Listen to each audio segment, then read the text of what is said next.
New 9 days in a Charlotte federal courtroom. NASCAR has now reached a settlement in the antitrust lawsuit filed against the stock car series by two of its race teams, including one co-owned by who you just heard from right there, NBA great Michael Jordan. Queen City News reporter Jen Cardone has been sitting in on this trial, joining us live outside the federal courthouse. So right now, Jen, explain to us what happened, and do we know the terms of the settlement?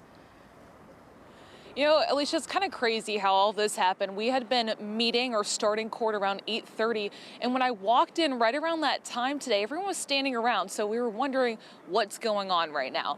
Turns out the judge had put the court in recess so that they could discuss the terms of what this settlement looks like, and it took about 2 hours before we finally came to a decision. So the trial has been all about these charters that the teams have that allow them to compete.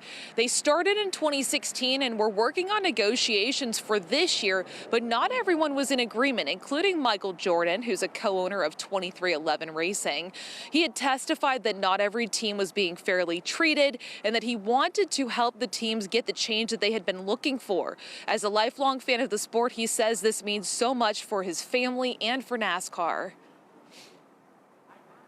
Well, I grew up watching his father build this sport, and I didn't want to have to tear it down. I don't think he wanted to be torn down, but I think on the calmer circumstances, we actually voiced what our interests may have been, collectively, and at the end of the day, we reached some type of compromise. And to me, that's in every negotiation, that's in every agreement, and I'm very happy we stand on this step to move forward as opposed to moving separate.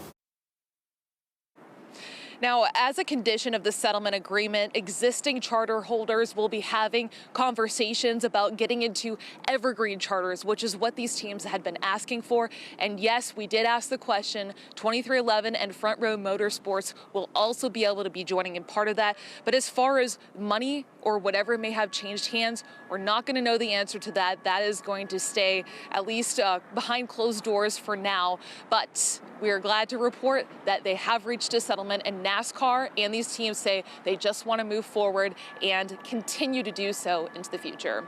Reporting live at the federal courthouse, Jen Cardone, Queen City News. Jen, thanks for your live coverage of this breaking news right now. Queen City News Plus. Just search Queen City News on your smart TV's app store.